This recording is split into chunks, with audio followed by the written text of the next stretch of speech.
I don't know how to start this video. I'm trying to think of an intro. And hello, brothers and sisters, or brothers and sisters, welcome. I don't know how to start an intro for this video, but I think I need one. Brothers and sisters seems like a good one. So there's three things that I want to kind of state as I go into this video. This is a very, very personal subject. Is my own personal story of leaving Jehovah's Witnesses, the faith. I've got my little surface over here. I've got my notes. I've got a timer going. Excuse me, I just burped. Very nervous about this. I usually don't need notes very much. I'm very comfortable on camera, but again, this is one of those touchy subjects that's very close to me because it is about my past and my past identity. So there's three things I want to state going into this video before I explain leaving Jehovah's Witnesses. Is that the majority of Jehovah's Witnesses mean well. So I personally believe that a good 85-90% of Jehovah's Witnesses mean very well. That's not a direct reflection on them spiritually or them as people, but they mean well. They honestly do believe that they're doing the right thing. Going door to door and knocking on people's doors is the right thing. It was Jesus' commandment in the Bible. It is in the New Testament. It is a commandment, and I believe that they do mean the right thing because my family, myself, many in my congregation, we were all true believers, and we thought that everything that we were being taught was the right thing to do. So I want everyone watching this video to know that I was right there. Another thing that I wanted to point out is that we'll get into a little bit later is that we thought we were doing the right thing, and later on in life I ended up finding out they do mean well, but they're not always perfect.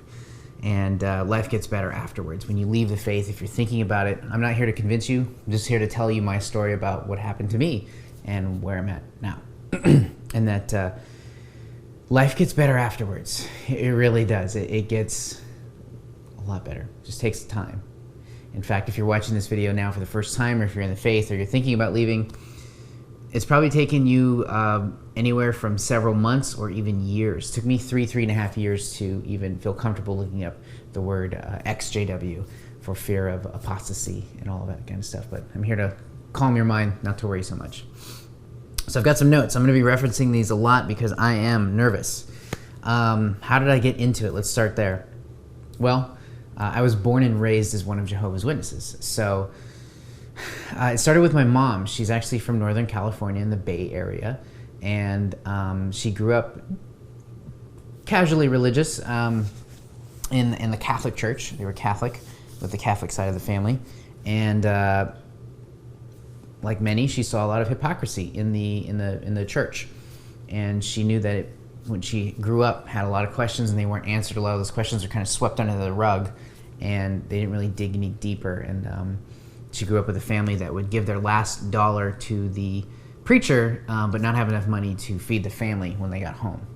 My mom grew up in a pretty nice neighborhood in San Francisco, but didn't have a lot of money. So she went through a lot, had a lot of life experiences that she didn't really want me to go through, especially dealing with that side of the family. In her early 20s, she met a man and became pregnant. It was a complete accident. That was me. It was the kind of accident that you call the cops for. And that was me being born. So my mom was searching for faith at that point. She knew that the Catholicism was not for her, and she wanted deeper answers. And at the time, she started running into Jehovah's Witnesses, started studying with them. They started teaching her the appreciation of life, and she knew that abortion was not looked favorably upon in the Bible or in God's Word. So she fought to keep me. And the family said things to her like, just abort the child. You're not ready for this. You can have a child much later on in your life. Leave the JWs, so on and so forth. So the pressure got really, really intense to the point where she ran away, leaving with just a few things on her back, not much to her name. She went to a very small town in Northern California, several hours away from the Bay Area, and made connections with the other Jehovah's Witnesses there in a very small town. Not super small, like 50 to 80,000 people, somewhere around there. And I grew up as one of Jehovah's Witnesses. So I always grew up knowing that story and feeling like I owed my life to my mom, and I really do. And part of me always felt kind of guilty, thinking that, I owe my life to this faith, because if it wasn't for this faith, my mom may have aborted me and I may not be here. So I really do feel, and grew up with a lot of guilt, thinking that. And I still am grateful, extremely grateful, because I am so glad to be alive. And if Mom, if you're watching, thank you for doing the right thing and keeping me around. Family may not think that I was the right thing, but and I know growing up they told me I wasn't, but I'm glad to be here. I'm glad to be around, and I'm glad that you stood up for me. If it wasn't for you, I wouldn't be here. So she was in a vulnerable state when she ran into Jehovah's Witnesses. They actually do a little bit of research, and they know the Bible pretty well, pretty decently well, very well. Most than compared to a lot of faiths that I've run into. They actually do research and know how to use their Bible, which is very impressive, especially for her coming from a kind of a casual Catholic background. So ran away. Some of my earliest memories are of me going out in service, door knocking with my mom. I remember 3, 4, 5 years of age. I remember that. At that time, it was 3 meetings a week. There was about 5 to 6 hours of meetings plus personal Bible study. Got an hour of that. Plus family Bible study, an hour or 2 of that a week. Service, the door knocking, you have anywhere from 2 to 8 hours per day, more if you're a pioneer. Those are some of my earliest memories, were just growing up and doing that from a very early age. So I wasn't really afraid of people. I was embarrassed at times when I knocked on the door and a schoolmate would answer the door, and I'm like, it's because not everyone knew I was a JW, and I was learning how to cope with that. Your life is extremely busy as a Jehovah's Witness because of the amount of time that you devote to that. So having school, other hobbies, is very limited. Okay, let's see. Got my notes. I have a lot of notes. So I started having lots of questions as a kid. A lot of them never really got answered. It was kind of that sweeping under the rug thing. Fortunately, in the congregations that I did grow up in, and with the people that I studied with, and even my mom was like, do your research. There's a lot of Bible aids that Jehovah's Witnesses have that are full of references. So I did, and I believed a lot of that, even as a kid, even if I didn't quite understand a lot of the things of the Bible. But if you're told that to research, it's okay. You begin to accept things quicker in that faith. Where am I? So in my... I guess we could start there. Eventually, my mom became involved with a man in the faith. He became my stepdad, and they got married. We ended up finding out that he was extremely, extremely abusive. Some of my early memories of him were, I never really had a problem with spankings. You're raised as a Jehovah's Witness that a little bit of discipline is okay, but not as far as he went. I remember being pinched and poked and pulled into the bathroom if I wasn't sitting up perfectly straight in the meetings and paying attention 100%. As a little kid, and when my mom wasn't around, he would punch me in the face or hit me or kick me down a flight of stairs, and beat me sometimes. So I had a really bad experience, and I didn't know any better because I was a young kid. So I remember feeling useless and like there was something wrong with me, that I wasn't doing enough. Eventually, my mom found out, and that led towards her separating the relationship with him. Now, in the faith, marriage, divorces is looked down upon in from their viewpoint of the Bible, and so she didn't divorce him, but she separated him, so that way she could keep some claim to her name. If you're JW, you're totally going to understand this. I had to think for a second. I remember some of my early memories as the elders in that particular congregation seemed to take his side growing up. My mom would go many times about a lot of her concerns. He was very abusive. He was not a nice guy, and he didn't treat me well. And then eventually he stopped treating my mom well. And then when she went to the elders to go speak to them about what's happening, because he was friends with some of them and friends with some of the ministerial servants, kind of a lower level status position in the faith, they would take his side. And it just drove her into massive states of depression. Like looking back, I just saw my mom sad a lot for huge portions of her life. And looking back, that was a huge part of it in making her. And looking back, it's like, wow, she was really depressed because of that. There were a few brothers that weren't a part of that congregation anymore that encouraged her to keep doing the right thing and keep encouraging me. And it was really sad. As a kid, I didn't understand exactly how to deal with that. I just knew that I would try to be there for her and try to understand and just listen. Eventually, in my teenage years, I started asking more questions about... Excuse me. I started asking more questions about blood transfusions, about the JW's early history of trying to predict many times the end of the world. Things that didn't make sense to me. A lot of the mistakes that they made were justified in the meetings as, we're humans. We are very eager to see the end, but it shows that we are humans. And I was encouraged to do research through the references of the Reasoning on the Scriptures book. I'm not sure if they still have that anymore. In my probably mid-teens, I started studying to become baptized. And I had questions for the brother that I was studying with, and he encouraged me. He's like, when I was a teenager, I had the same questions. You're not alone. Go to your local library, look up the references in these aid books and the Bible, and research for yourself. So I did that over one summer when I started wanting to leave because there was a lot of questions and I was lonely and miserable. I found 80% of the research there, so it just kind of...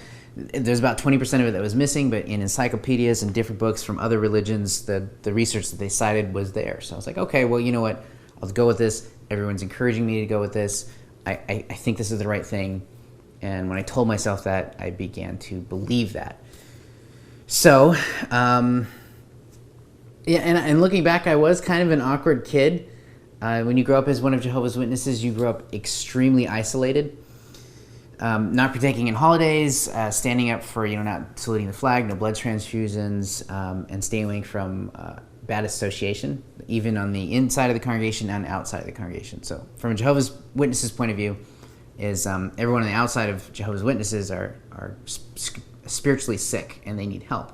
That's why we go door to door to help and wake up people. And you're not really allowed to associate, depending on how strict your parents are and your congregation that you go to, with worldly kids. So I had very few friends, if any, at school, and then in the congregation I had very few friends, if any, there, because some of them were labeled as bad association, and I had to limit myself there. So I had very few people to relate to, and I grew up extremely isolated. I was happy when I was around meetings and encouraged, and I eventually did make friends, but honestly, looking back, I was very miserable and isolated and had a lot of depression because of that, spending so much time alone. I remember feeling happy at those meetings, and I was encouraged to give up a higher education, to devote 20 to 40 hours of my own time to go do the door knocking, to be an auxiliary pioneer every week. And it's funny because during those times I remember my mom being also very isolated and extremely depressed because she was judged for separating from her husband, and some people just didn't agree with that, and certain men in the congregation just, I feel, held us back spiritually from taking certain positions in the hall. But eventually I had to make friends somewhere, so I made friends at different congregations very far away. Kind of sucked because I couldn't hang out with them all the time, but I made friends with more spiritually minded ones, missionaries, Bethelites, kids who were regular pioneers. So I decided to do that myself. I joined Regional Building Committee. It's called RBC, where you volunteer your time, gas, and money to go build other kingdom halls for areas that are in need. I was doing 20 to 40 hours a week. I was 20, 40 hours a week and conducting Bible studies out in service. That's when I was about my late teens. I started to realize it was very unorganized, the door-to-door work in that particular congregation. There wasn't a set way of training of how to do that properly. And when I reached out to the elders in that hall, a lot of them ignored me straight up for years. And I asked for many help, so I ended up having to reach out to different ones that weren't elders who would help me, and they tried their best, and I appreciated that. But I felt very much held back because I wanted to go to Bethel. I wanted to do missionary service. I wanted to be a regular pioneer. I wanted to give up and surrender my whole life, give up one of my passions, filmmaking, giving up, I had no worldly friends. I was ready to make that sacrifice. But as time progressed and I kept being ignored and shunned on the inside, in my early 20s, I really, really started to question things. I was sick of feeling miserable and seeing my mother feel that way. And it's funny when you question things as growing up as Jehovah's Witnesses, you blame yourself. You're taught to, in meetings and talks, to like, are you doing your research? Are you making it personal study more personal? Are you drawing closer to Jehovah? Are you giving up enough of your life to the organization? Are you putting in enough effort? They kind of put the blame back on yourself, which makes sense from their standpoint, but it's also unhealthy because you blame yourself from questioning things and you feel guilty about questioning things that should be questioned. So in my early 20s, I gave up higher education, job opportunities, friendships.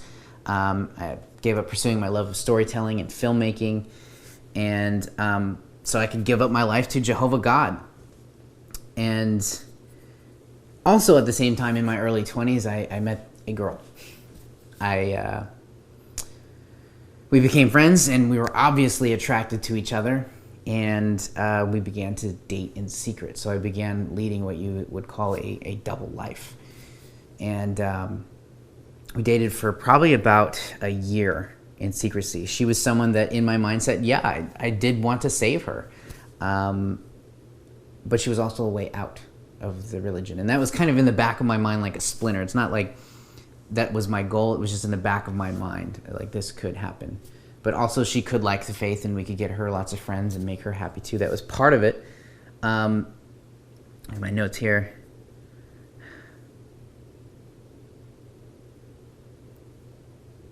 Yeah. We dated for about a year. I lost my virginity to her in my early 20s. And we saved up enough money in that year to move in together because we wanted to be like long term. She was really attracted to that part of the faith of just being with one person and working through all the hardships and making it work. During that same period of time, the elders were still ignoring me. I felt that missionary work in Bethel were too far out of reach for myself. So I began to shut everyone out, including my mother. And I still to this day feel pretty torn about that. I didn't have the guts to tell her I was leaving or moving out until 2 weeks before I actually did. I went from an example in the congregation to being disfellowshipped and unable to talk to my friends and family that I had made inside of the faith. And when you grow up as Jehovah's Witnesses, you're not encouraged to have friends outside of the faith. And when you become disfellowshipped, you have no more friends in the faith that can really talk to you. So when you leave, you have no one. That was me. I ended up telling my mom, and I broke her heart, and I've never seen her cry and scream in pain before like that from me my entire life. She knew something was going on, but didn't know it was quite that. Anyway, I moved away from my hometown, and eventually the relationship, there was a lot of good times. I learned a lot about myself. I learned a lot about her. Eventually the relationship started to fail because we stopped giving each other what we needed, and it lasted a good chunk of time, 3.5 years. About 2.5 years into it, I started realizing, and then later on I broke things off between us because I wanted us to both be happy and to continue to grow as people. And I believe that a lot of it failed because I had so many issues that I hadn't dealt with, and I was running away from my past life, just like my mom, that those issues crossed over into my relationship with her. And I still wanted to go back to being one of Jehovah's Witnesses. The relationship wasn't the greatest, and it was terrible enough for it made me want to go back home and serve. But I knew I wasn't happy with what was going on either, and for us to both be happy, it needed to stop. So I broke things off, and I've been probably about single almost a year now, and I can tell you right now it was one of the best decisions I've ever made in my entire life, because I learned more on my own how to restart. I still had barely any friends outside of the faith. I basically just had this one person. And I had to restart. I had to learn how to be social, how to make new friends, how to find a roommate, how to date other people, other girls. It's been a crazy life-changing experience. And for many Jehovah's Witnesses, you're desperately afraid to look up the word ex-Jehovah's Witness on whatever search engine you're looking on, because there's such a negative connotation growing up with that. And really, that's what I wanted the most, was to find other people that were like me, and maybe they could encourage me to come back to the faith. But what I ended up finding out was a lot of other ex-JWs that I ended up running into had the same mental and emotional skills, or mental and emotional stress that I was going through. No friends, self-depreciating personalities, kind of negative outlooks on life, bitter, upset about what happened to them in the faith. I totally get that. So if I think about it, I will get upset too much, but I'm past a lot of that now. In fact, if you want to see a video on how to recover from your faith, click a link. I'll put an annotation somewhere or a link in the description on how to move forward and past your past and focus on the positive. To be honest, I'm more happy now that I'm free.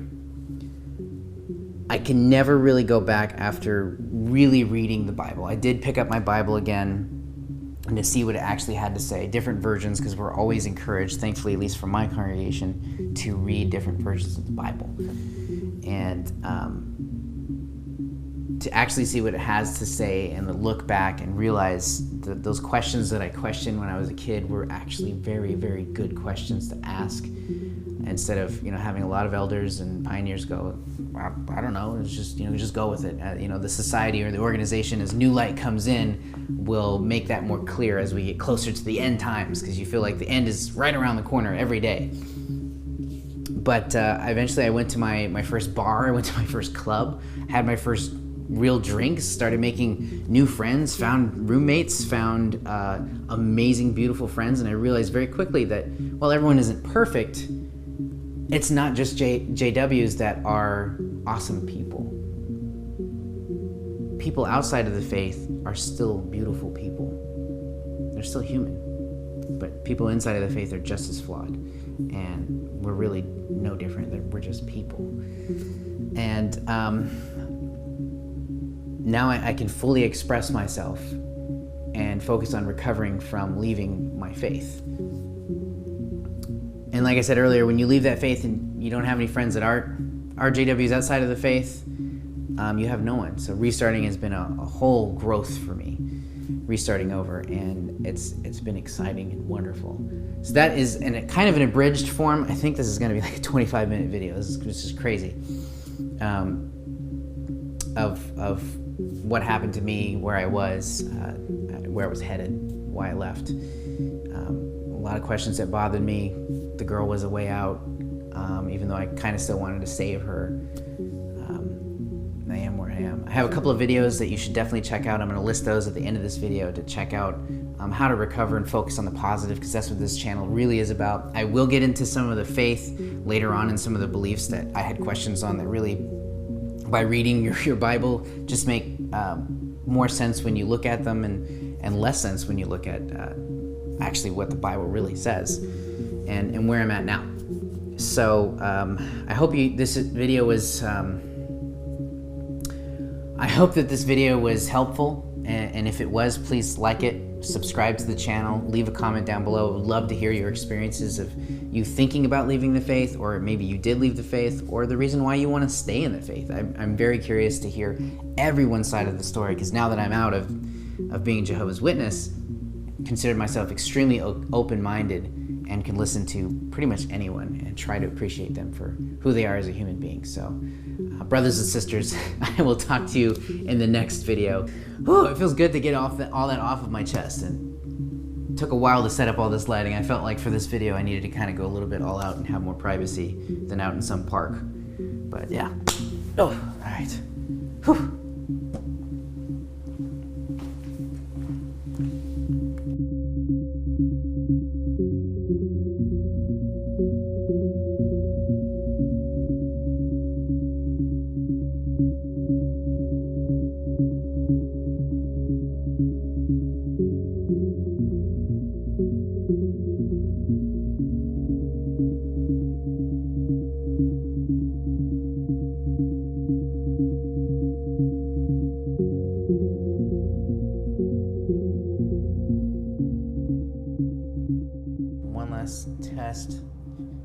Test, mic check.